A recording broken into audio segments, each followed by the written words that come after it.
ಎಲ್ಲರಿಗೂ ನಮಸ್ಕಾರ ರೀ. ರಿಯಾಸ್ ಕಿಚನ್ಗೆ ಸ್ವಾಗತ ರೀ. ಇವತ್ತು ನೀವು ನೋಡ್ಬೋದು ರೀ, ಇಲ್ಲಿ ನಾನಿವತ್ತು ಉದ್ದಿನಬೇಳೆ ಹಾಕ್ಲಾರ್ದೇನೆ ಈ ಒಂದು ಅಕ್ಕಿಯಲ್ಲಿ ಮತ್ತು ಅವಲಕ್ಕಿಯಲ್ಲಿ ಒಂದು ಉತ್ತಪ್ಪವನ್ನು ಮಾಡಿ ತೋರಿಸ್ತಾ ಇದ್ದೀನಿ ರೀ. ನೀವು ಇಲ್ಲಿ ನಾನು ಈ ಒಂದು ಲೋಟದಲ್ಲಿ 1 ಲೋಟದಷ್ಟು ಅವಲಕ್ಕಿಯನ್ನು ತೊಗೊಂಡಿದ್ದೀನಿ ರೀ. ಈಗ ಅವಲಕ್ಕಿಯನ್ನು ಹಾಕೊಳ್ಳೋಣ. ಈಗ ಇದೇ ಲೋಟದಲ್ಲಿ ನೋಡಿರಿ, ಇದೇ ಲೋಟದಲ್ಲೇ ಇದು ತಿಂಡಿ ಅಕ್ಕಿ, ರೇಷನ್ ಅಕ್ಕಿನೇ ಇದೆ ಅಲ್ರಿ. ಇದು 1 ಲೋಟ. ಮತ್ತು ಇದು ನೋಡ್ಬೋದು ಇನ್ನೊಂದು ಸ್ವಲ್ಪ ಇದೆ. ಇದು ಒಂದು 1/4 ಲೋಟದಷ್ಟು ರೀ. ಇದು ನೋಡಿರಿ ರೈಸ್ ಇಡ್ಲಿ ಬರ್ತದೆ ನೋಡಿರಿ, ಮಲ್ಲಿಗೆ ಇಡ್ಲಿ ಮಾಡ್ಲಿಕ್ಕೆ ಯೂಸ್ ಮಾಡ್ತೀವಲ್ಲ ಆ ಲೋಟದ್ಲಿಂತ ನಾನಿಲ್ಲಿ ಈಗ ಇದು ಅರ್ಧ ಲೋಟ, ಅದು ಅರ್ಧ ಲೋಟ. ಇವು 3 ಅಂದರೆ 2 ಲೋಟದಷ್ಟು ಅಕ್ಕಿಯನ್ನು ತೊಗೊಂಡಿದ್ದೀರಿ, 1 ಲೋಟದಷ್ಟು ಅವಲಕ್ಕಿಯನ್ನು ತೊಗೊಂಡಿದ್ದೇನೆ. ಇಲ್ಲಿ ಒಂದು 4 ಟೇಬಲ್ ಸ್ಪೂನಷ್ಟು ಮೆಂತ್ಯವನ್ನು ತೊಗೊಂಡಿದ್ದೇನೆ ರೀ. ಇದನ್ನು ಚೆನ್ನಾಗಿ 3 ಸರ್ತಿ ನಾವು ವಾಶ್ ಮಾಡ್ಕೋಬೇಕಾಗುತ್ತೆ ರೀ.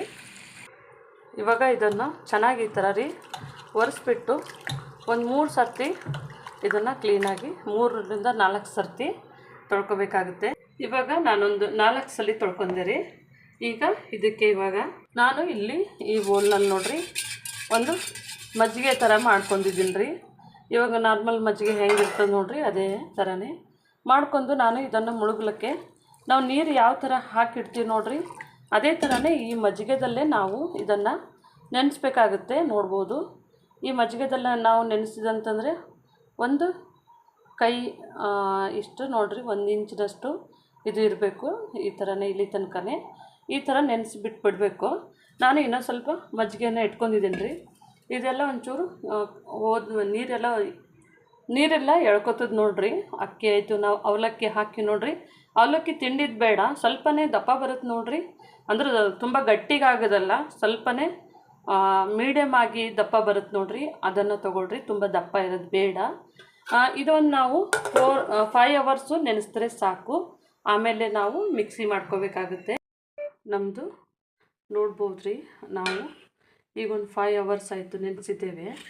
ಇವಾಗ ನಾನು ಇಲ್ಲಿ ಒಂದು ಮಿಕ್ಸಿ ಜಾರನ್ನು ತಗೊಂಡು ನಾನು ಇದಕ್ಕೆ ಹಾಕೊಂಡು ಇದು ತುಂಬ ನೈಸಾಗಿ ಮಾಡಬೇಕ್ರಿ, ಅಂದರೆ ನಮ್ಮದು ಚೆನ್ನಾಗಿ ಬರುತ್ತೆ ಉತ್ತಪ್ಪ.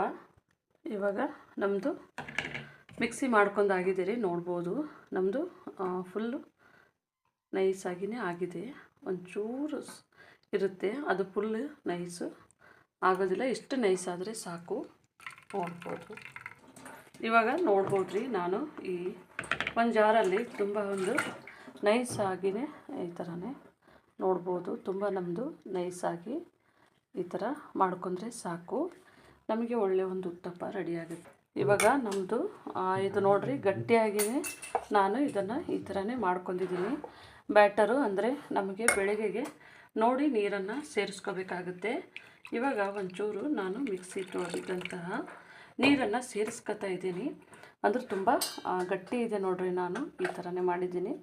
ಸ್ವಲ್ಪ ಈ ಥರ ಮೇಲೆ ನೀರು ನೋಡಿ ಹಾಕ್ಕೋಬೋದು. ಇವಾಗ ಇದನ್ನು ನಾನಿವಾಗ ಮುಚ್ಚಿಬಿಟ್ಟು ನೋಡಿರಿ, ಯಾರು ಕೈಲಿಂದ ಕಲಿಸ್ತಾರೆ, ನಾನು ಇದನ್ನು ಇದೇ ಥರನೇ ಚೆನ್ನಾಗಿ ಮಿಕ್ಸ್ ಮಾಡಬೇಕಾಗುತ್ತೆ 1 ನಿಮಿಷಗಳ ಕಾಲ. ಈಗ ನೋಡ್ಬೋದು ರೀ, ನಾನು ಸ್ವಲ್ಪ ಈ ಥರನೇ ಚೆನ್ನಾಗಿ 1 ನಿಮಿಷಗಳ ಕಾಲ ಇದನ್ನು ಚೆನ್ನಾಗಿ ಮಿಕ್ಸ್ ಮಾಡ್ಕೋಬೇಕು ನೋಡಿರಿ.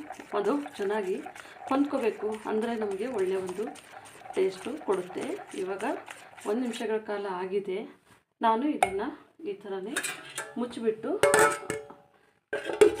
ಈಗ ಅಂದರೆ ಇನ್ನು 8 ಅವರ್ಸ್ ಇಲ್ಲ 10 ಅವರ್ಸ್ ಇದನ್ನು ಪರ್ಮೆಂಟ್ ಮಾಡಬೇಕ್ರಿ.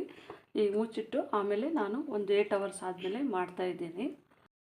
ಇವಾಗ ನಮ್ಮದು ಹಿಟ್ಟು ಒಂದು 8 ಅವರ್ಸ್ ಹಂಗೆ ನಾವು ನೆನೆಸಿದ್ದೆ ನೋಡಿರಿ, ಈ ಥರನೇ ಆಗಿದೆ. ಇದು ಈ ಥರನೇ ಅಂದರೆ ಮಾಮೂಲಿ ನಾವು ದೋಸೆಗೆ ಮತ್ತು ಇಡ್ಲಿಗೆ ಯಾವ ಥರ ನೆನೆಸ್ತೀವಿ ಅದೇ ಥರನೇ. ಇವಾಗ ಇದಕ್ಕೆ ನೋಡಿರಿ ನಾನು ಉಪ್ಪೇನು ಆ್ಯಡ್ ಮಾಡಿದ್ದಿಲ್ಲ, ಹಾಗಾಗಿ ಈಗ ಸ್ವಲ್ಪನೇ ನೀರು ಹಾಕೊಂಡು ಇದಕ್ಕೆ ಒಂದು ಸ್ವಲ್ಪನೇ ನೋಡಿಬಿಟ್ಟು ಒಂದು ಸ್ವಲ್ಪನೇ 1/4 ಚಮಚದಷ್ಟು ಉಪ್ಪನ್ನು ಸಹ ಸೇರಿಸ್ತಾ ಇದ್ದೀನಿ. ನೀವು ಬೇಕಿದ್ದರೆ ಏನೋ ಸೇರಿಸ್ರಿ, ಯಾವಾಗಲೇ ಅಡುಗೆ ಸೋಡಾ ಅದು ಯೂಸ್ ಮಾಡ್ತಿರಲ್ಲ ಅದನ್ನು ಸಹ ಮಾಡ್ಬೋದು. ನನಗೆ ಇದು ನಾನು ಒಂದು ಸತಿ ಮಾಡಿದಾಗ ಸರಿ ಬಂದಿತ್ತು, ಹಾಗಾಗಿ ನಾನು ಅದೇನು ಯೂಸ್ ಮಾಡ್ತಾಯಿಲ್ಲ. ಚೆನ್ನಾಗಿ ಇದನ್ನು ಕಲಿಸ್ಬೇಕಾಗತ್ತೆ ರೀ. ಇವಾಗ ನಮ್ಮದು ಹಿಟ್ಟು ಇದು ರೆಡಿ ಆಗಿದೆ ರೀ.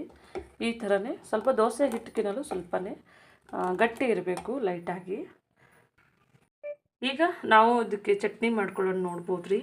ನಾನಿಲ್ಲಿ ಒಂದು 5 ರಿಂದ 6 ಈ ಥರ ಹಸಿ ಟೊಮೆಟೊ ಅಂದರೆ ಕಾಯಿ ಇದ್ದ ಟೊಮೆಟೊವನ್ನು ತೊಗೊಂಡು ಈ ಥರನೇ ಮಾಡ್ಕೊಂಡಿದ್ದೀನಿ ರೀ. ಮತ್ತು ಇಲ್ಲಿ ನೋಡ್ಬೋದು ಸ್ವಲ್ಪ ಅರ್ಧ ಕಟ್ನಷ್ಟು ಮೆಂತ್ಯ ಸೊಪ್ಪು, 1/4 ಕಟ್ನಷ್ಟು ಕೊತ್ತಂಬರಿ ಸೊಪ್ಪು, ಒಂದು 6 ರಿಂದ 7 ಮೆಣಸಿನ್ಕಾಯಿ, ಹಸಿ ಮೆಣಸಿನ್ಕಾಯಿ ಖಾರ ಇದೆ ಇದು. ಸ್ವಲ್ಪನೇ ಒಂದು 10 ರಿಂದ 12 ಬೆಳ್ಳುಳ್ಳಿ, ಒಂದು ಅರ್ಧ ಟೀ ಸ್ಪೂನ್ ಜೀರಿಗೆ, ಸ್ವಲ್ಪನೇ ಈರುಳ್ಳಿ. ಮತ್ತು ಇಲ್ಲಿ ನೋಡ್ಬೋದು ಇದು ಹಸಿ ಈರುಳ್ಳಿ ಟೇಸ್ಟ್ ಚೆನ್ನಾಗಿ ಕೊಡುತ್ತೆ. ಹಾಗಾಗಿ ಈ ಒಂದು ಚಟ್ನಿಗೆ ಇವೆಲ್ಲ ಬೇಕಾಗುತ್ತೆ. ಇದೆಲ್ಲ ನಾನು ಫ್ರೈ ಮಾಡ್ಕೋಬೇಕಾಗತ್ತೆ ರೀ. ಇವಾಗ ನಮ್ಮ ಟೊಮೆಟೊವನ್ನು ಇದನ್ನು ಚೆನ್ನಾಗಿ ಫ್ರೈ ಮಾಡ್ಕೋಬೇಕಾಗತ್ತೆ ರೀ. ಸ್ವಲ್ಪ ಟೊಮೆಟೊ ಫ್ರೈ ಇದ್ದಾಗೇ ಇಲ್ಲಿ ಹಸಿಮೆಣಸಿನ್ಕಾಯಿ ಹಾಕೋಣ. 1/4 ಚಮಚದಷ್ಟು ಅರಿಶಿನ ಹಾಕೊಂಡಿರಿ, ಒಂದು ಅರ್ಧ ಚಮಚದಷ್ಟು ಉಪ್ಪನ್ನು ಹಾಕೋಣ. ಇವಾಗ ನಮ್ಮದು ಟೊಮೆಟೊ ಎಲ್ಲ ನೋಡ್ಬೋದು ರೀ ಫ್ರೈ ಆಗಿದೆ. ಈ ಟೈಮ್ನಲ್ಲೇ ನಾನು ಸ್ವಲ್ಪ ಈರುಳ್ಳಿ ಹಾಕ್ತಾಯಿದ್ದೀನಿ. ಇದಕ್ಕೆ ಇವಾಗ ಈರುಳ್ಳಿ, ಬೆಳ್ಳುಳ್ಳಿ, ಜೀರಿಗೆ ಎಲ್ಲವನ್ನು ಹಾಕೊಂಡ್ರಿ. ಎಲ್ಲವನ್ನು ಹಾಕಿದ್ಮೇಲೆ ಸ್ವಲ್ಪನೇ ಕೊತ್ತಂಬರಿ ಸೊಪ್ಪು ರೀ, ತೊಳೆದಿಟ್ಕೊಂಡಿರೋಂಥ ಕೊತ್ತಂಬರಿ ಸೊಪ್ಪು ಮತ್ತು ಪುದೀನ ಸೊಪ್ಪು, ಇದನ್ನು ಸ್ವಲ್ಪ ಬಿಸಿ ಮಾಡ್ಕೊಳ್ಳೋಣ. ಇವಾಗ ನಮ್ಮದೆಲ್ಲನೂ ಅದು ಫ್ರೈ ಆಗಿದೆ ರೀ. ಇವಾಗ ಸ್ಟೌವನ್ನು ಆಫ್ ಮಾಡ್ಕೊಂಡು ಇದು ಆರಿಸ್ಬಿಟ್ಟು ಚಟ್ನಿ ಮಾಡ್ತಾಯಿದ್ವಿ. ಇವಾಗ ನಾವು ಸ್ವಲ್ಪ ಶೇಂಗದ ಕಾಳನ್ನು ಬಿಸಿ ಮಾಡ್ಕೊಂಡು ಹಾಕ್ಕೊಳ್ಳೋಣ ರೀ. ಇವಾಗ ನಮ್ಮದು ಶೇಂಗದ ಕಾಳು ನಾವು ಫ್ರೈ ಮಾಡ್ಕೊಂಡಾಗಿದೆ, ಚಟ್ನಿಗೆ ಹಾಕ್ಕೊಳ್ಳೋಣ ರೀ. ಇವಾಗ ನಮ್ಮದು ಫ್ರೈ ಆಗಿದೆ ರೀ. ನಾನಿಲ್ಲಿ ಮಿಕ್ಸಿ ಜಾರ್ ಇಟ್ಕೊಂಡಿದ್ದೇನೆ, ಹಾಕ್ತಾಯಿದ್ದೇನೆ. ಇವಾಗ ಮಿಕ್ಸಿಗೆ ಹಾಕ್ಕೊಂಡು ಇವಾಗ ನಮ್ಮದು ಚಟ್ನಿ ರೆಡಿ ಆಗಿದೆ. ಇವಾಗ ಇಲ್ಲಿ ನಾವು ಒಗ್ಗರಣೆ ಹಾಕಕ್ಕೆ ಪಾತ್ರೆ ಇಟ್ಕೊಂಡು ಎಣ್ಣೆ ಬಿಸಿ ಆಗಿದೆ ರೀ. ಸ್ವಲ್ಪ ಸಾಸಿವೆ ಸಿಡಿತಾ ಇದ್ದ ಹಾಗೆಯೇ ಕರಿಬೇವು ಸೊಪ್ಪನ್ನು ಹಾಕೋತಾ ಇದ್ದೀನಿ ರೀ. ಇವಾಗ ನಾವು ಮಾಡಿಟ್ಕೊಂಡು ಇವಾಗ ನಮ್ಮದು 1-2 ನಿಮಿಷ ಇದರೊಳಗೆ ನಾವು ಫ್ರೈ ಮಾಡಿದ್ರೆ ಸಾಕ್ರಿ. ಈಗ ಕೊನೆಯದಾಗಿ ನಮ್ಮದು ಹಸಿ ಈರುಳ್ಳಿಯನ್ನು ಹಾಕೊಂಡ್ರಿ. ಇದು ಸ್ಟವ್ ಆಫ್ ಮಾಡಿದ್ಮೇಲೆ ಹಸಿ ಈರುಳ್ಳಿಯನ್ನು ಹಾಕೊಂಡು ಈ ಥರ ಮಿಕ್ಸ್ ಮಾಡಿದ್ರೆ ಸಾಕು, ಟೇಸ್ಟು ಚೆನ್ನಾಗಿ ಕೊಡುತ್ತೆ. ಈಗ ನಮ್ಮ ಚಟ್ನಿ ರೆಡಿ ಆಗಿ ಇವಾಗ ನಮ್ಮದು ಸ್ವಲ್ಪ ಆಯಿಲನ್ನು ಹಚ್ಕೊಂಡು ನಾನು ತವಾನ ಬಿಸಿ ಮಾಡ್ಕೊಂಡಿದ್ದೀನಿ ರೀ. ಇವಾಗ ನಾವು ಮಾಡಿರುವಂತಹ ಉತ್ತಪ್ಪದೇನು ಹಿಟ್ಟಿದೆ ನೋಡಿರಿ, ನಾವು ನೆನೆಸಿರೋಂಥದ್ದು, ಅದನ್ನು ಸಹ ಈಗ ಸ್ವಲ್ಪನೇ ಇದನ್ನು ಈ ಥರ ಹಾಕಿ, ತುಂಬ ಹರಡೋದೇನು ಬೇಡ್ರಿ, ಸ್ವಲ್ಪ ಜಾಸ್ತಿ ಈ ಥರ ಮಾಡಿದ್ರೆ ಸಾಕು. ನೋಡ್ಬೋದು ನಮ್ಮದು ಸೇಮ್ ನಾವು ಉದ್ದಿನಬೇಳೆ ಹಾಕಲಿಲ್ಲ ಅಂದ್ರೂ ಈ ಥರನೇ ನಮಗೆ ಇಷ್ಟ ಆದರೆ ಸಾಕು. ಒಳ್ಳೆ ಒಂದು ಟೇಸ್ಟ್ ಆದಂಥ ಒಂದು ನಮ್ಮದು ಉತ್ತಪ್ಪ ನೋಡ್ಬೋದು ರೀ. ಈ ಥರನೇ ಒಂದು ಚೂರು ಎಣ್ಣೆಯನ್ನು ಹಾಕಬೇಕು, ತುಂಬ ಚೆನ್ನಾಗಿ ಬರುತ್ತೆ, ಒಳ್ಳೆ ಟೇಸ್ಟ್ ಇರುತ್ತೆ. ಇದು ಬೆಳಗ್ಗೆ ತಿಂಡಿಗೂ ಆಗುತ್ತೆ ಮತ್ತು ಲಂಚ್ ಬಾಕ್ಸಿಗೂ ಆಗುತ್ತೆ ರೀ. 1-2 ನಿಮಿಷಗಳ ಕಾಲ ಈ ಥರನೇ ಮುಚ್ಚಿಡ್ತೀನಿ ನಾನು. ಇವಾಗ ನಮ್ಮದು ಉತ್ತಪ್ಪ ನೋಡ್ಬೋದು ರೀ, ತುಂಬ ಚೆನ್ನಾಗಿ ಒಳ್ಳೆ ಸ್ಮೂತಾಗಿ ಬಂದಿರುತ್ತೆ. ನಾನು ನೋಡಬೇಕಾದ್ರೆ ಹಳೆ ಹಂಚಲ್ಲೇ ಹಾಕಿದ್ದೀನಿ ನೋಡಿರಿ. ಈ ಥರನೇ ತುಂಬ ಒಂದು ಟೇಸ್ಟ್ ಆದಂಥ ಉತ್ತಪ್ಪ. ಈಗ ನೋಡ್ಬೋದು ರೀ ನಮ್ಮದು ಉತ್ತಪ್ಪ ಈ ಥರನೇ ನೋಡಿರಿ, ತುಂಬ ಚೆನ್ನಾಗಿ ಬಂದಿದೆ, ಒಳ್ಳೆ ಟೇಸ್ಟ್ ಆದಂಥ ಉತ್ತಪ್ಪ. ಇವಾಗ ನಮ್ಮದು ಇನ್ನೊಂದು ದೋಸೆ ಸಹ ಆಗಿದೆ ನೋಡ್ಬೋದು ರೀ. ಇವಾಗ ನೋಡ್ಬೋದು ರೀ ನಮ್ಮದು ಚಟ್ನಿ ರೆಡಿ ಆಗಿದೆ. ಇದು ತುಂಬ ಒಳ್ಳೆ ಕಾಂಬಿನೇಷನು. ಮತ್ತು ದೋಸೆನೂ ನೋಡ್ಬೋದು. ನಿಮಗೆ ಈ ದೋಸೆ ಮಾಡಬೇಕಾದ್ರೆ ತುಂಬ ತೆಳು ಅನ್ನಿಸ್ತು, ದೋಸೆ ಬರಲಿಲ್ಲ ಅಂದರೆ ಸ್ವಲ್ಪನೇ ಅಕ್ಕಿ ಹಿಟ್ಟು ಹಾಕೊಂಡ್ರೆ ಸಾಕು, ನಿಮಗೆ ಒಳ್ಳೆ ಒಂದು ಟೇಸ್ಟ್ ಆದಂತಹ ಉತ್ತಪ್ಪ. ಅವಲಕ್ಕಿದು ಅಕ್ಕಿದು ಮಾಡಿದ್ದು ಚೆನ್ನಾಗಿ ಬರುತ್ತೆ.